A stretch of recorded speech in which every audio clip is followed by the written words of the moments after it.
supposed to understand the prayer. First, we begin with very definition what dua mean, and in this regard, we said basically dua is a form of communication and connection with Creator in a way that once we understand who we are and understand our impotence or neediness, and then we look for the fulfillment of them, the way to address our needs or desires. Then when we look at everything around and we see a very clear sign that there is an absolute power with absolute mercy that responds to the need of everyone, including us. And once we get this awareness and understanding, and we realize everything like us are powerless, are needy, then we realize no one is worthy of prayer, of supplication other than the absolute power. So, and then we begin to make connection and have communication with this absolute mercy and absolute power. So that is how we define dua. In a way, we say, particularly given our futra, that we are created with an enormous needs and desire, that is essentially for getting us to connect to the Creator, and that connection is a prayer. Now, when we say the prayer, we say prayer in this regard is not just you open your hand and ask for something. Prayer, we discuss different type of prayer. You can pray by words, by intention, by action. So in this regard, that once we realize that is a particular order in the universe, and then we submit to this order, and that is also a prayer. In this case, we're submitting to the will of the power that sets and sustain the order in the universe. So, and last week particularly, we mentioned the value of human being is measured based on their supplication, their dua. So, or the things that we supplicate to. So, and we mentioned that if we supplicate to nature or material cause or chance, that we are essentially reducing our value, we degrading ourselves, we are in a way give up our dignity, because we use this analogy of like it's like a begging from a beggar that they are needy, and why you're going to beg from the beggar. So, and in that regard, we said the belief is essentially understand who we should pray to, who we should ask for anything that we want and anything that we need. And if we are asking from nature, cause and chance, like a cause like a cow, a cause like a plant, cause like tree, then it's like as if we see this as the source and we direct our appreciation to those causes that become very obviously, yeah, funny, as you could see on the images, as if like when you get the milk, if you see the cow is the one that provide the milk, then now you need to direct your sense of appreciation to the cows, while the cows have no idea what she is doing for you, has no power to actually make this milk. So in every way, when you reflect on the how the milk is being created, you will see that the cow will say, "There's no way this could be my work. I have no idea what's going on. If this is something for you, it's not from me, it's from the most merciful and most powerful one." And but once we don't see, we're blinded to see that, and we see the cow as the source. Now we have no option but just to, in a way, to pray to the cow or to submit to the cow because the cow is fulfilling our needs. So, and therefore the Quran is very clear, will tell us that who is the one give you the eyes, the ear, the faculty, the food? Whoever, the one who provide that, he is worthy of worship. He is worthy of prayer. And because no one else, you are in need of that, no one else could do that. other than him. So that has been our way of really approaching to the prayer, and we're going to continue on this journey this week. And again, as we delve into the subject, we feel as if like we created for nothing but prayer, and everything and everyone in reality pray to the Creator, and there is perhaps nothing more pleasant than prayer.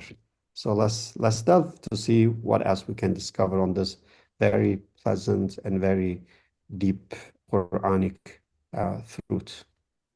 Yeah, Yes. you have perfectly summarized what we have been doing lately. And of course, we are here trying to uh, have another perspective, wider perspective of the Quran, not reducing it to what is already known by everyone, especially those people who are familiar with the Quran. They know prayer. We know 5 times a prayer. We don't mention that because it's already known. So if somebody is in a desperate need, they just raise their hand and ask Allah. That is already known. But we want to have the not expanded meaning of it and make what prayer essentially means. Essentially.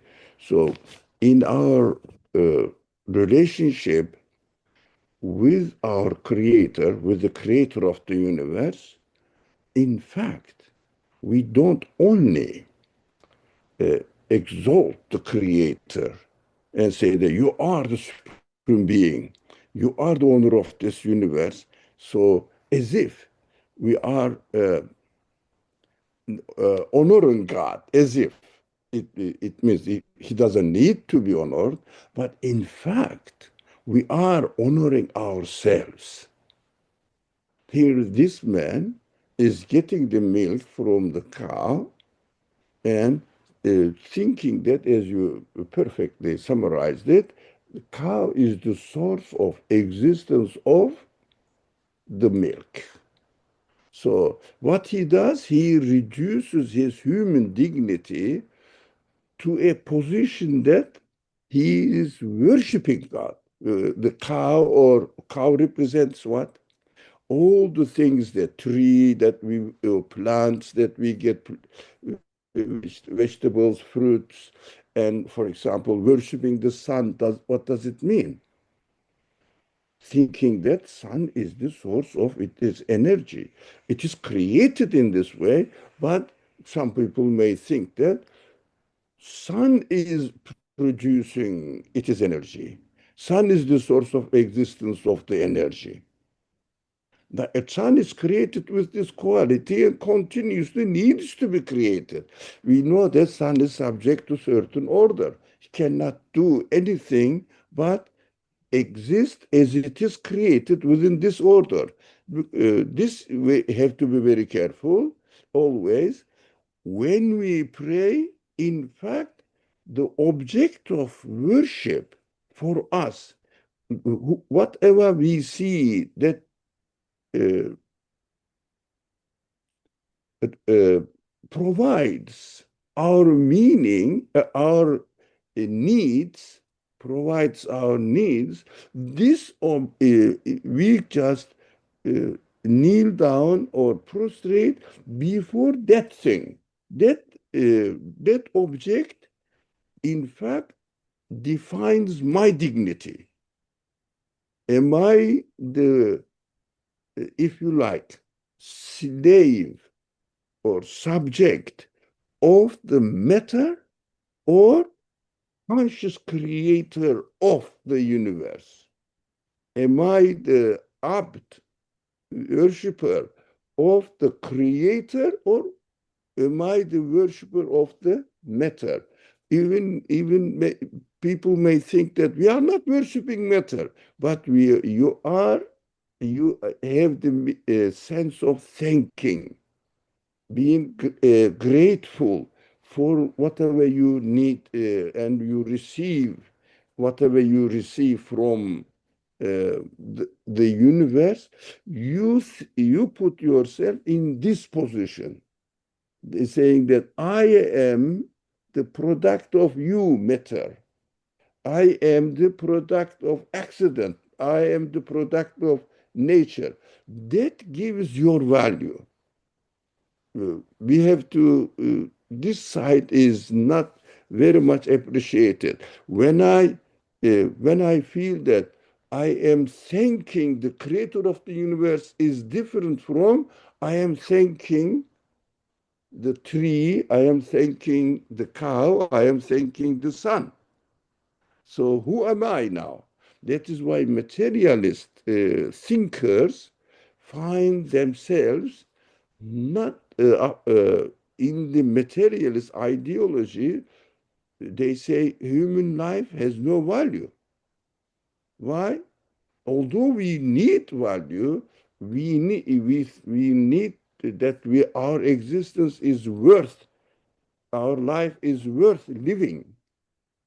But at the end, we become nothing. Life becomes nothing. And we are the product of random happenings, evolvements. Everything is evolving by itself. And I happen to be as I am now as a result of random happenings. How much we can feel valuable. That is very important, that prayer is the criterion of our value. How much dignity we may have.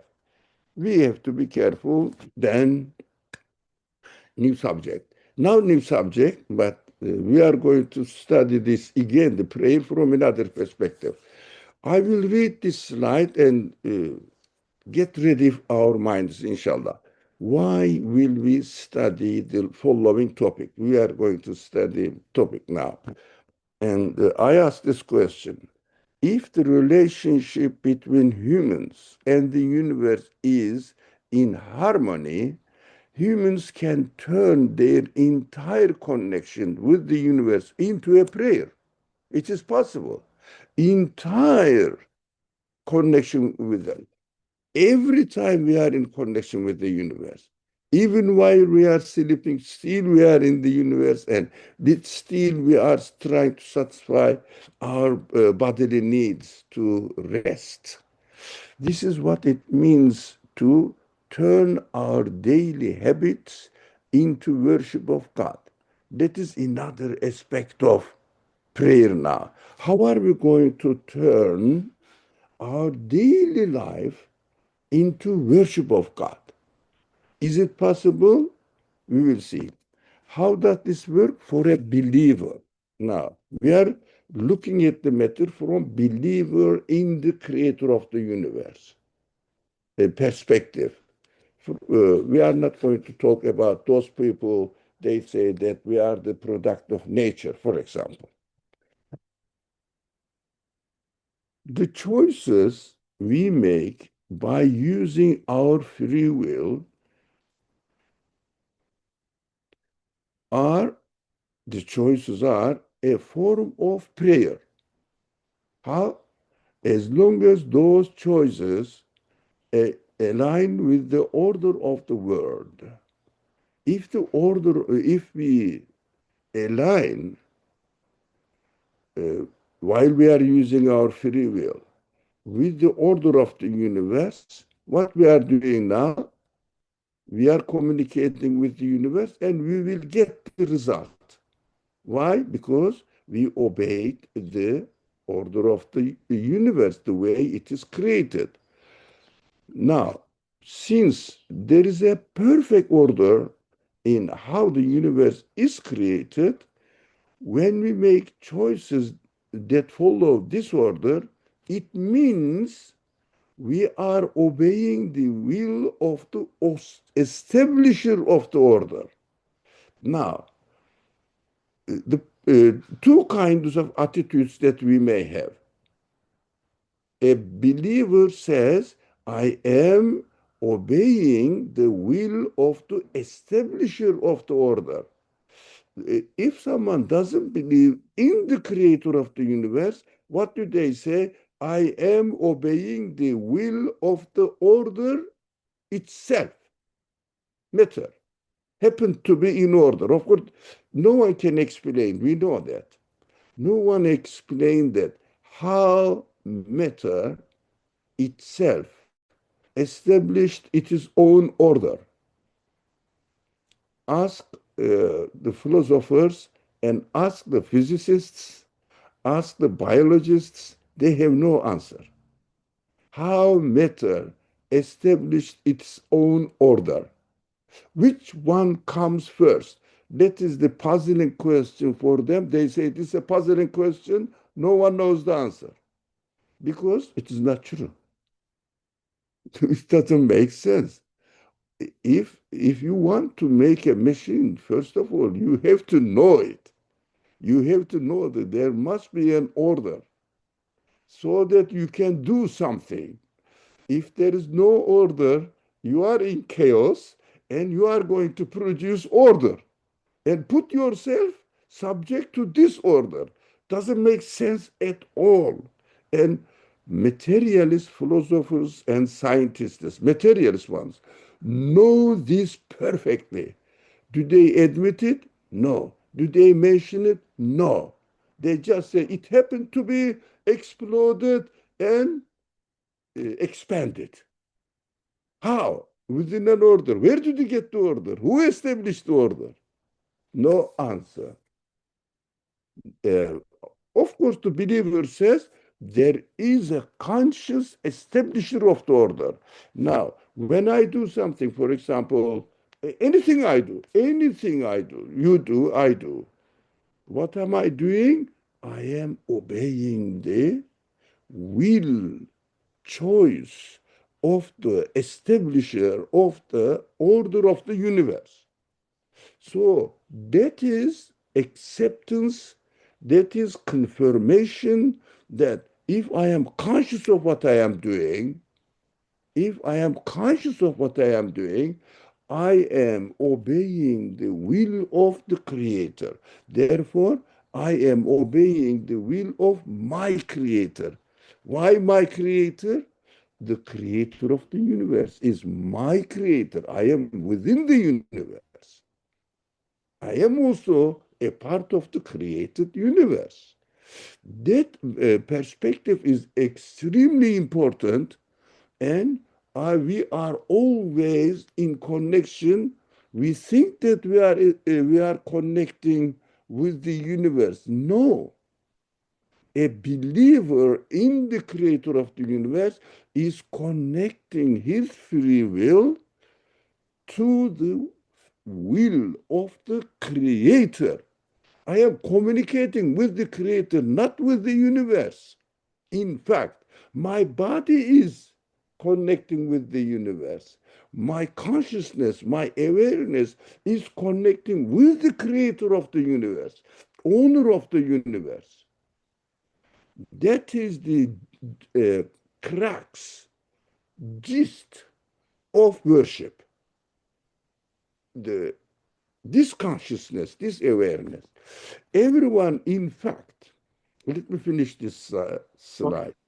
Everyone, in fact, is already making requests to a creator just by following this order of the creation. However, a conscious believer in God needs to be aware that their choices are actually a prayer to God, connecting with God, asking God to give me.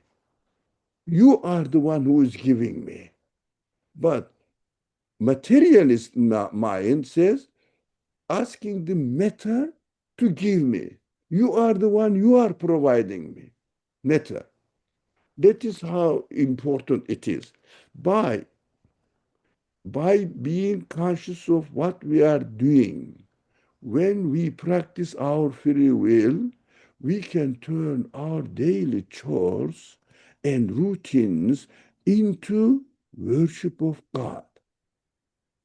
Thus, a believer's entire life can be filled with worship.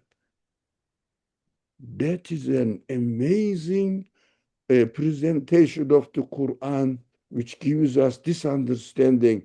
Everything Quran says glorifies God and asks human beings to join this glorification.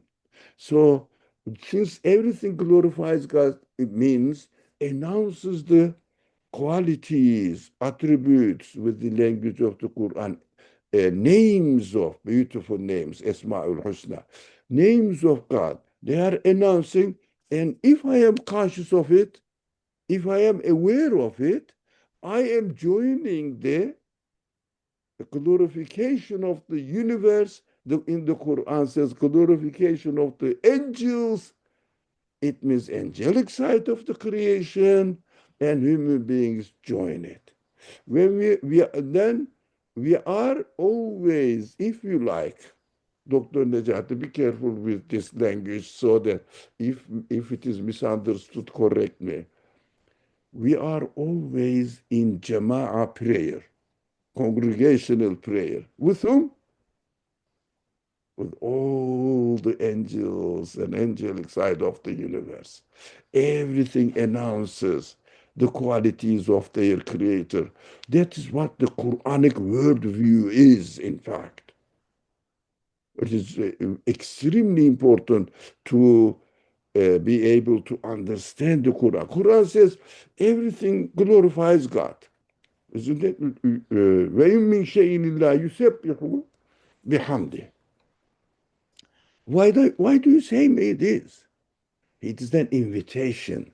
Come and join this glorification, exaltation of the Creator. So you will be you will gain an human dignity so that I am together with the universe, with my perception of the universe.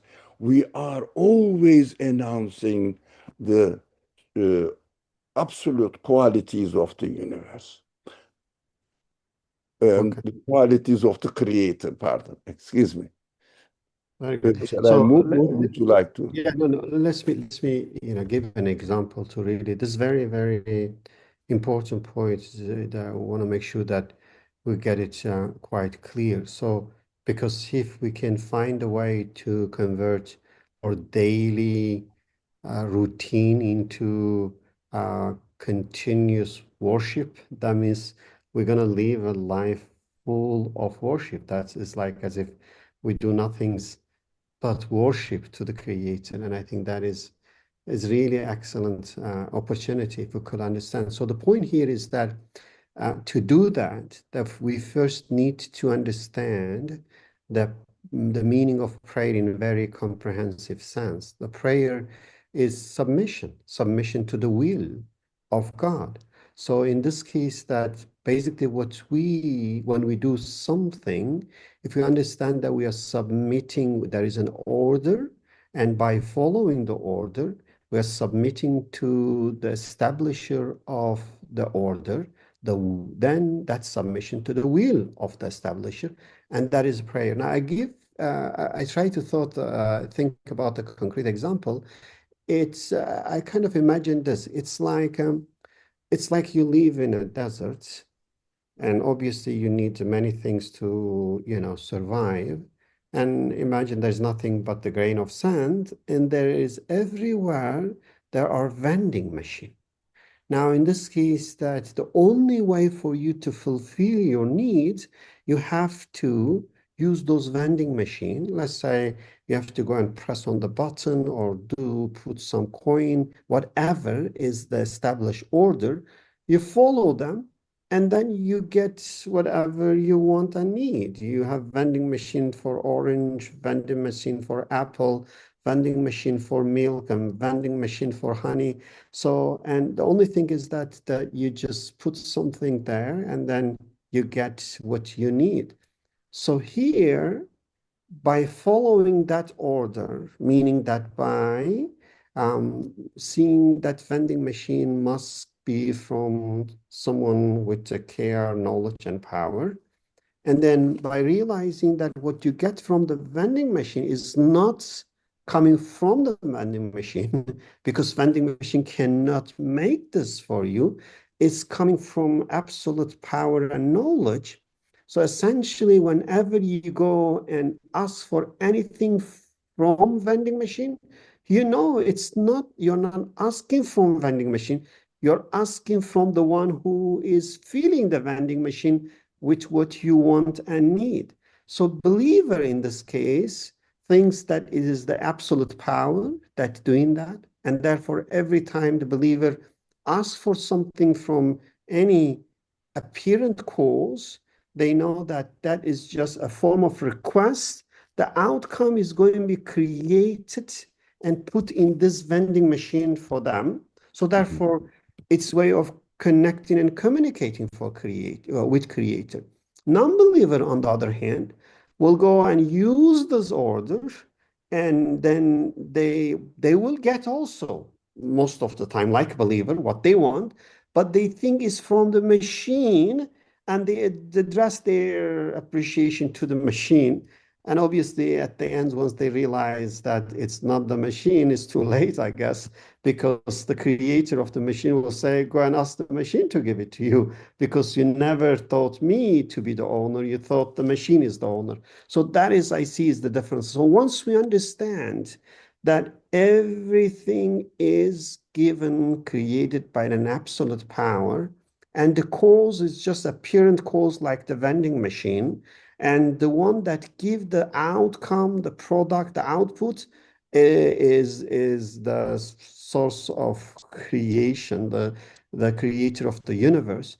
Then our act of following this order, of requesting something with such mindset, is a way of knocking the door of mercy and say, oh, the most merciful, I beg you, I want you, I want, I want milk from you, I want orange from you. So that in this case become a form of prayer. And that is what we do in daily life. We say, oh, what do you do? I work, I'm very busy.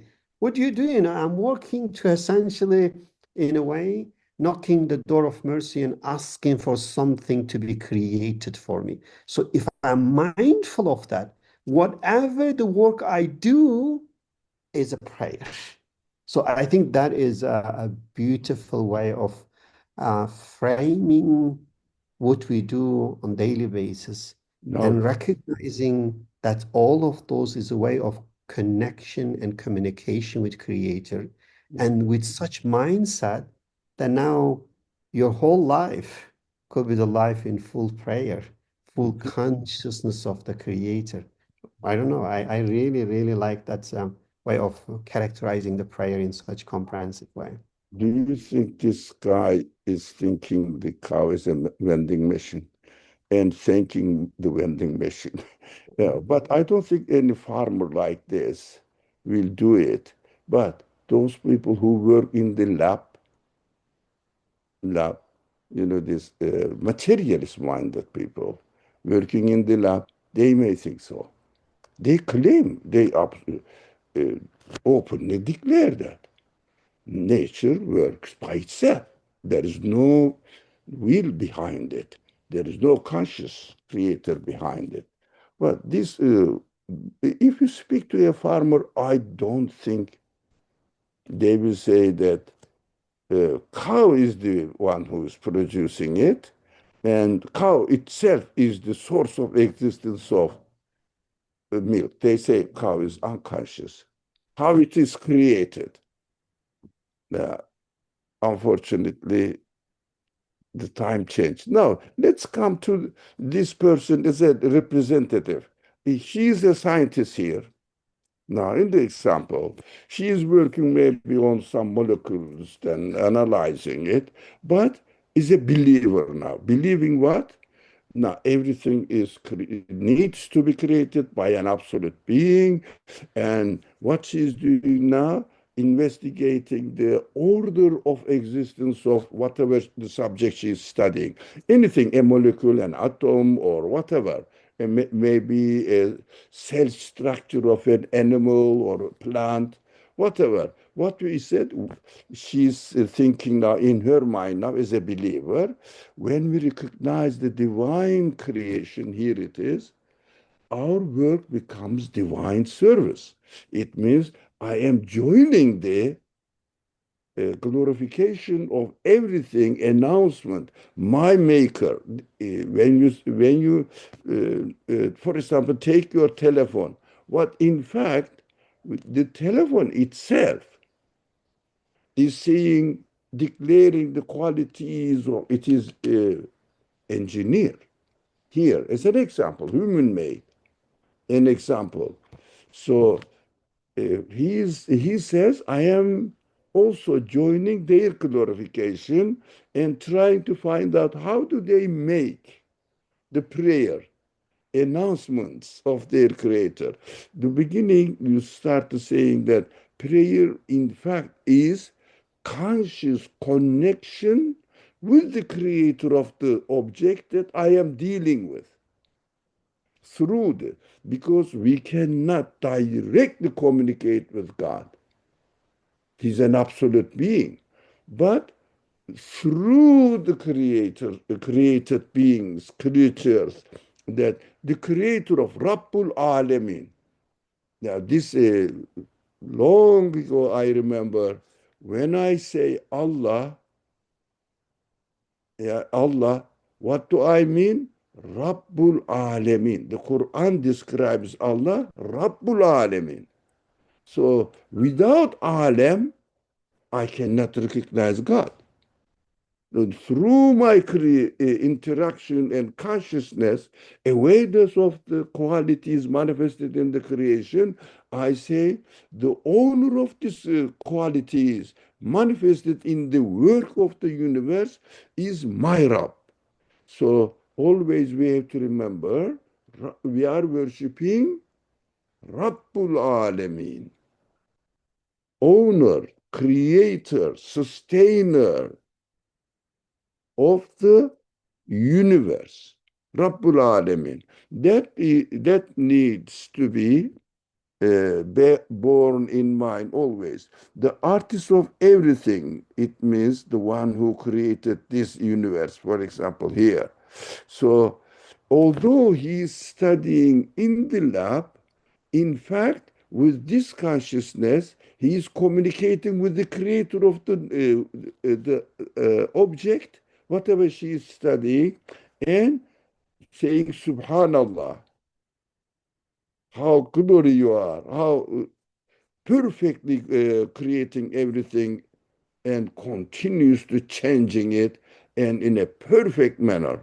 So she turns her profession into a means of worship. Now, here we are. Another aspect of it. Human beings must pray in unity with the universe.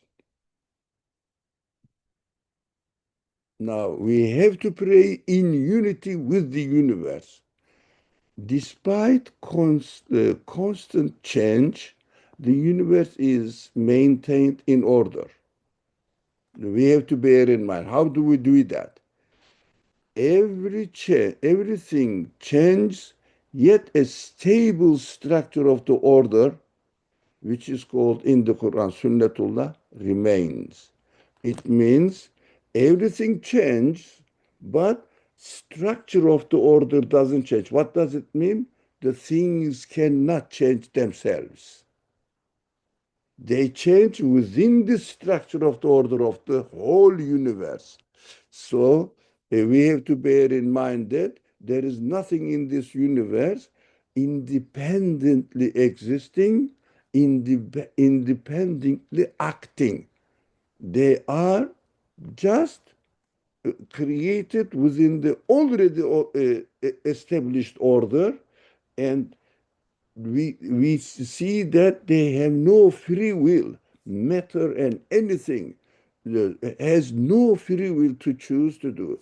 Do you think the cow, example cow, has a free will and he's doing it, producing the milk, or ourselves? Ourselves. Do we really, we just put the food in our mouth and everything is taken care of. We say, I feel energetic. Did I produce energy within myself? Did I produce nourishment within myself? Did I do it? Are you aware of what's going on in your stomach, Dr. Najati? Hmm? Are you aware of what's going on in your mind? What is going on in your ear, eye? How do they communicate? Even you say, I am a conscious being, but you don't know what is going on in you. I am not aware of anything what's going on my how my food. I eat something and I say I enjoyed today the dinner. What delicious, delicious that. What happened? How it became blood, nourishment, source of energy, bones, cells, and cells of all different kinds of organs. Vitamins goes there. I am not aware of any of this. And also, maybe it is not a good thing to mention, but we I mean, go to the toilet. You understand who is distributing them? Who is arranging this huge machine? It is impossible to imagine how it works. How? And also my emotional side comes out of this energy. How? Well, we are not aware of it. How do you think the matter? I am a conscious being. Matter can do that. How do they believe that? How do they convince themselves? I don't think so. A human being cannot convince himself, impossible, that the matter is arranging in this way throughout billions of years, whatever it is, impossible. We discussed this before. This is a matter of completely uh, different category of existence. Matter is unconscious, being a matter. Now, as if saying that this telephone is developed by itself with its own material elements. Like, no one can believe in it. Now, okay, change occurs within constant orderly creation. Now, we have to bear in mind this. The human mind also, now that's, we are going into another subject, Dr. Najati. Dr. Najati means what? Our participants. You are the representative of our participants. So the universe works in a perfect order, constant order, but at the same time, human mind also operates with order. Now we think through patterns, logic, relationships, my mind. Or our thinking is not random, but structured. Now, no one can uh, dispute equations, mathematical equations are not correct. No, 2 plus 2 makes 4. I don't know whether it makes 4 or maybe 5. I don't know. No one says this. It means universe works within a perfect order. Human mind, human logic works within a perfect order. Now, where we are going now? Mathematics is a bridge. Example, mathematics is a bridge. Now, mathematical equations express pattern in the mind can grasp, right? The pattern, mathematics, the pattern, it expresses patterns, it knows that. But these patterns exist in a perfect order. These patterns successfully describe the universe perfectly corresponding to each other. How? Have you wondered how my mind works and perfectly corresponds how the universe works? How come? Who arranged this? Matter accidentally, randomly evolved? Eh? Is it possible? Now, the key insight, what we learn from it now. There is a clear correspondence between the order in the universe. Everything in creation expresses their neediness. I need to be to exist. I need to continue my existence. I cannot carry my existence to the next moment. Everything, nothing can guarantee its existence that it will continue in the next moment. Now, needy, the order in human mind, which works alongside with this universe, anytime we use our free will, we act in harmony with the universe, expressing our neediness. Now, here, what this man is doing, needy of milk, right? So he is communicating with the cow and obeying the order and getting the milk. Now, always communication, in communication. Now, we need to next moment to be created. We need to next moment to be created to obtain the result of what we want. This correspondence between human mind and and the order of the universe, they perfectly match each other. How my material side know the universe, its order, and developed by accident a mind that perfectly will match with the order of the universe and work in harmony together. This is a perfect example of the arrangement of the by the creator of the universe, so that the universe is created for whom? For Dr. Nejati, for our friends. Universe is created for you, so that you are given the tools, facilities, that you can communicate with the universe, understand the universe, decipher its secrets, its meaning. So through this meaning, you can comprehend the meaning and you can communicate with this through this meaning with the creator of the universe, who created you and the universe meaningfully. This correspondence perfectly expresses the reality that we cannot be accidental being, we cannot be worthless being. We are giving all enormous uh, feelings, and all these feelings we want to satisfaction, satisfaction, satisfaction, and at the end we cannot be just become compost in the graveyard.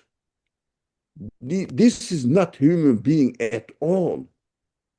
This is an insult to human dignity to say that you are going to disappear from the existence when you die because it is just natural circulation. It means materialist ideology is insulting my human honor.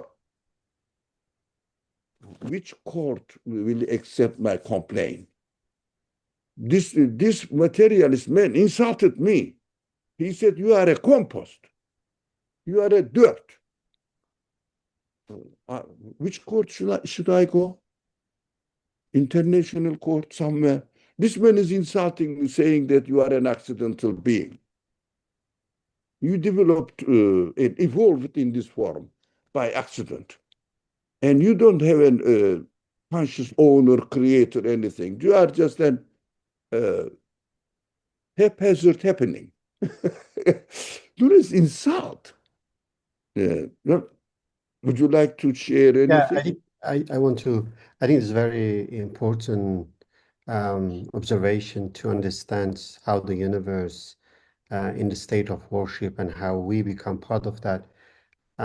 It's a famous philosophical saying that everything is changing. In fact, I remember one guy said that the only thing that does not change is the change itself, which Yeah. means the change is the things. But actually, it's true, but not completely. There is something not changing. In fact, the change points to the thing that does not change. So in that case, I think it's essential to reflect to see everything changing, but it's also essential to see, despite the change, there is something that we call order. The Sunnatullah is not changing. And in that case, that when you see this changing and non-changing part of the universe, and then you see that how every moment, every creation, like us, are in need, but their need within this order are provided in an elegant way. There is a response to their need. So then now it's in a way that you find a relief. You say, there must be someone who is not changing, who is absolute, who is responding to the need of this changing, dying, transforming creation continuously in orderly manner. So in this case, that you look at yourself, as you mentioned, that you see is every moment you are also part of this change. Your body, your cells, your molecules, everything is changing, and you don't know even how this change is managed. But one thing you are aware that despite all this change, there is a very a beautiful order preserved, and that's how you survive. So in that case, you ask question, who is the one that keeping the order despite this constant changes? So once you find the answer, then now you go and consciously submit to the source of the order and request whatever you want and need from him. So that is, in this regard, basically praying in unity with the universe, realizing everything in the state of worship by submitting, and you submit to this. Really remind me, and when Quran refers to Ibrahim alayhi salam on that, it's a beautiful saying. It says, "إِذْ قَالَ لَهُ أَسْلِمْ." He was told, submit. His answer is truly amazing. He did not say قال أسلمتك or قال أسلمته. He says قال أسلمت لرب العالمين.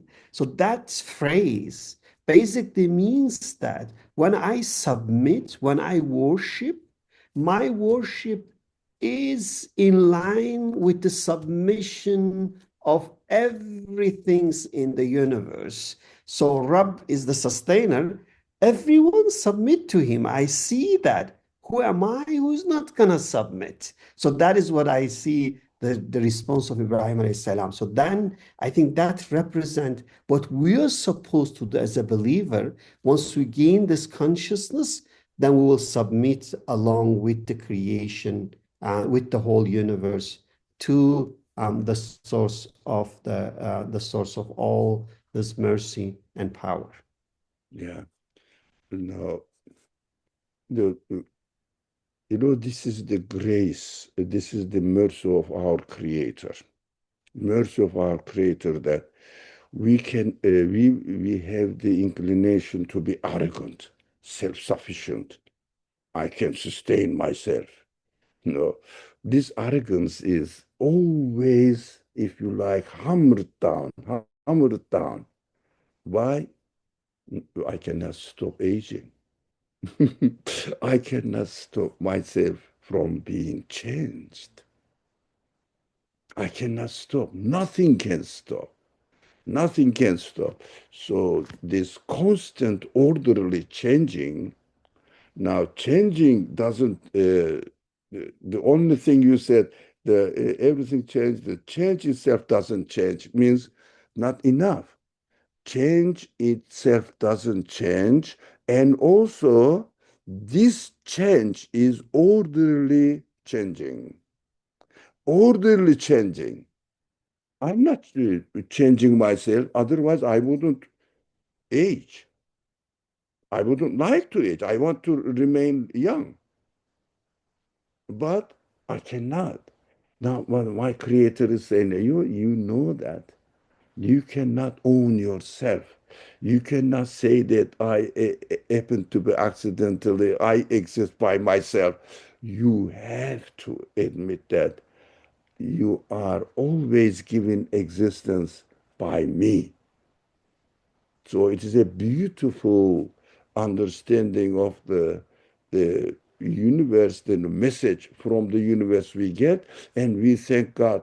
We thank the Creator. Thank you, my Creator. You remind me every moment what my reality is. I am subject to your will in my existence. Now, which kind of creation we are observing now? So amazing. Now, let's go through this slide. Now, let's start from here. Forget about the headline for the moment. What we see in this universe, in countless quantity, uh, mm, let's not count the atoms. It is impossible. It is impossible to count atoms, anyways, because new things are created continuously. So, countless quality of not atoms, not mountains, not earth, not, and not stars. Let's count the number of the galaxy clusters. How many? I think they talk about billions. I think last time I read it says 400 billions. They say must be billions. Uh, Well, so abundant creation, yet with perfect order. No confusion. Have you seen any confusion? Yeah.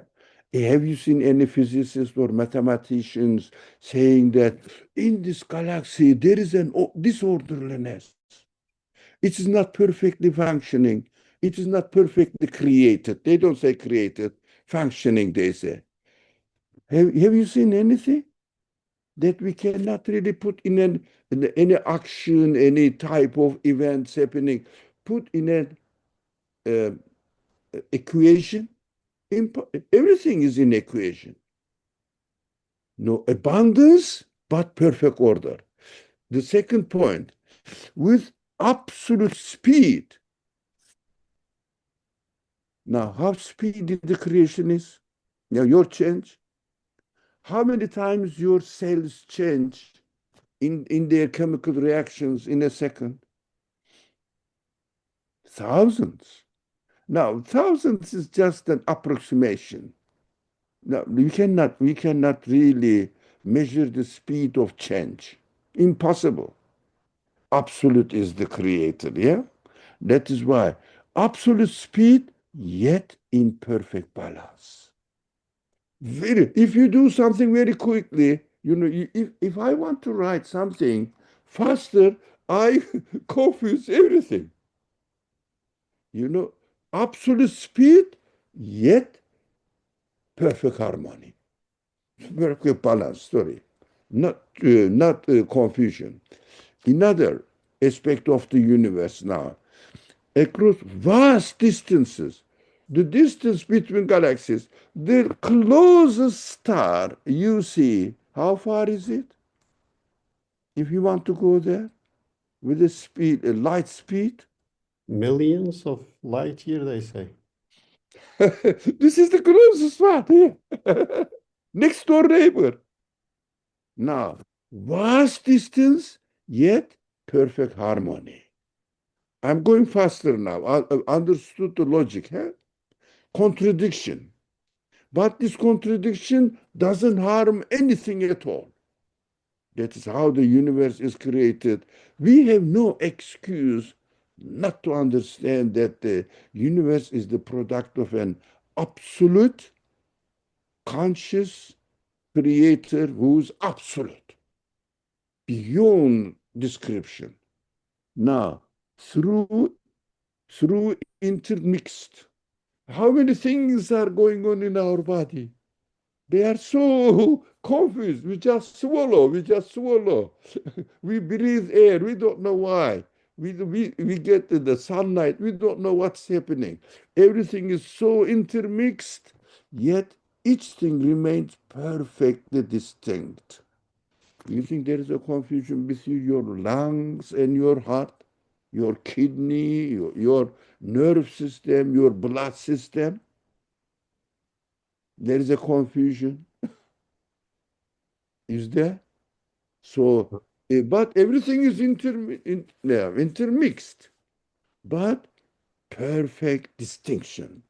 Heart works as a heart, brain works as a brain created in this way. Your hearing system, your taste, your tongue, everything is unique. Your skin, hair, everything, every single being. The perfectly skin is the skin, hair is the hair, no confusion. Now, an immense abundance. Yet every single creation is uniquely precise. Uniquely precise. Now, can you say, can any physicist claim that I have seen one galaxy is exactly like another galaxy? I have seen one organ exactly like another organ in the body of an animate being. Everything is unique, uniquely precision. These qualities bear, here we are, the last one. These qualities bear witness to his absolute oneness. Only an absolute creator can do this. That is the conclusion. Only an absolute creator can do this. The universe itself, impossible. Now, it is impossible. It happened to be developed, expanded, all this legend, I mean, story, mythology. They say religion is mythology. In fact, materialistic understanding and interpretation of creation is stupid mythology. to be to be not only mythology, some myths have some sort of moral values, but this is no value at all. And then meaningless, stupid, just arrogant mythology they are presenting to us. Universe is perfect. Their interpretation is myth. They believe in myth. so we have to be very careful. They say that the believers believe in myth. Okay, here is the witness. Look at the universe and look at your own being. Look at how your mind works. Then you will understand. Look at your consciousness. Where did you get this consciousness? Questioning the existence. Why do I exist? Everything is miracles. Now, how can we be God conscious through observing creation? That's a good question, eh? Now, let us now, I've got this from Nursi. So let us give the credit to him now and say that, rahimahullah, may Allah be pleased with him. He helped us to understand all this. From the wing of a fly to the galaxies of the heavens, there is such an intertwined order that in the face of it, the mind says, Subhanallah, MashaAllah, and barakallah. Look at the language, Dr. Nejat. Mind says, after observing it. But the Quran also says, Subhanallah, MashaAllah, Barakallah. Ah, after mind, after mind observes the universe and concludes that Subhanallah, MashaAllah, Barakallah, these expressions really correct, then that is why we confirm the Quran as the word of the owner of the universe, Rabbul Alamin. Now, we don't say, Quran says, that is why we say it. No, universe says, that is why I confirm that this Quran, it can only be the speech of the creator of the universe. Now, in astonishment and appreciation and prostrate itself in worship. Now, we have to prostrate ourselves in worship in every minute of our life, every time. And we are the sure, assured, confirmed followers of the believers. Materialist understanding is nothing but cheating themselves with meaningless, absurd myth.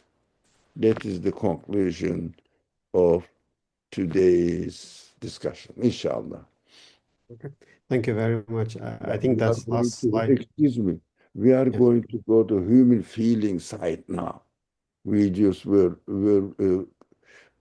dealing with mind, but feelings as well. Next week, inshallah. Fadl, inshallah. please go Yes. ahead. Okay. Yeah, I think the last slide is very deep, very beautiful, and I invite everyone to really take this to their own personal life because this is experiential, that is an invitation to observe the universe and to see how everything's are being created in perfect order, which perfect with absolute speed and perfect balance, with perfect harmony, with uniquely being precious and with being perfectly distinct. So if we could, in a way, imagine how this can happen, like, an easy example is when you move your house, and then you have hundreds of items and you just throw into the house, then now you have to put in an order.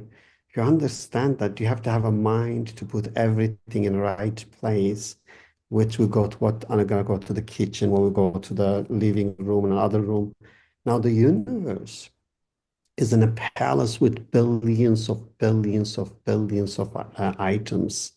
That items all are constantly change and place in a perfect order. That's what we see that. And that change, it's not like you're just changing your house once a year or once every 10 years when you move. Imagine such giant palace that being changing every day, every hour, every minute, every second, everything being changed. With that change, with perfect balance, with perfect order, with perfect harmony, with very unique things. It's not like something thrown out there. Everything is like unique in that house, and everything is precious. So, and that is what is happening in the universe. It's amazing once we comprehend and reflect on that. And once we reflect and understand this change and order and balance and harmony and uniqueness and preciousness of everything, every moment, then we have no choice but to submit to the source of the order of the universe. And we have no choice but to express our feeling by saying Subhanallah, MashaAllah, Barakallah, Tabarakallah, Subhan man tahayyara fi sun'il uqul. Like, it's really my mind is amazed by observing his amazing act of creation. And that is the worship and that is the prayer. And that's what, inshallah, we hope Allah will bless us with such level of understanding to bring the prayer to our life in such a comprehensive manner. As you see, it's still not over. So inshallah, we'll continue on this next week, particularly on the emotional side. So thank you very much. Let's end with dua, inshallah. بسم الله الرحمن الرحيم سبحانك لا علم لنا إلا ما علمتنا إنك أنت العليم الحكيم وآخر دعوانا إن الحمد لله رب العالمين سبحان ربك رب العزة عما يصفون وسلام على المرسلين والحمد لله رب العالمين وصلى اللهم على محمد وعلى آله وأصحابه وأتباعه وسلم والحمد لله رب العالمين آمين آمين Thank you very much. Thanks, everyone. See you next week, inshallah. Assalamu alaikum. عليكم السلام